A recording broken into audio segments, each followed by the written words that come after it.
La politique en dessin présente Quelques anecdotes sur la Ve République. Le président de la République, chanoine et prince malgré lui. Le président de la République est chanoine, comme l'était auparavant le roi de France, c'est-à-dire qu'il est membre du clergé chargé de s'occuper des églises. Le président est ainsi premier chanoine de la basilique de Saint-Jean-du-Latran, au Vatican. Les présidents Georges Pompidou et François Mitterrand s'étaient abstenus de se faire nommer. Pas Nicolas Sarkozy, qui est devenu en 2007 le premier chanoine divorcé dans l'histoire de l'Église catholique. Et en plus d'être chanoine, le président est aussi systématiquement nommé coprince d'Andorre. Salutations distinguées, Édith Cresson. On ne publie plus les lettres de démission depuis 1992. Pourquoi ?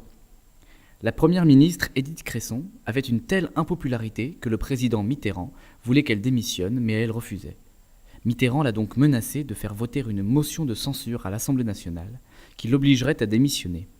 Édith Cresson a finalement cédé à la menace, mais sa lettre de démission n'a jamais été publiée, et on se demande bien pourquoi.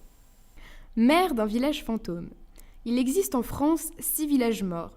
Ces villages n'ont aucun habitant, mais un maire. La loi du 18 octobre 1919 prévoit qu'en l'absence d'habitants, c'est le préfet qui désigne une commission de 3 membres, et cette commission nomme le maire. Ces maires sont garants de l'entité administrative, reçoivent une écharpe tricolore, siègent à la communauté de communes et s'occupent de l'entretien de leur village, par exemple l'entretien du monument aux morts. Golfe sous l'Assemblée nationale. Sous la Troisième République, des bunkers ont été construits sous l'Assemblée nationale pour protéger les hauts fonctionnaires en cas de guerre.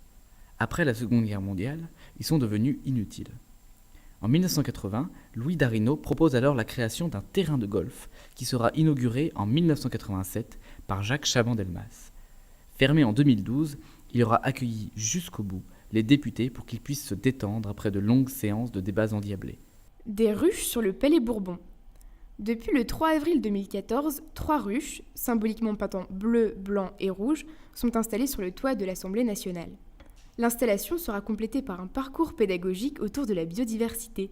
Objectif, sensibiliser l'opinion sur cette espèce menacée.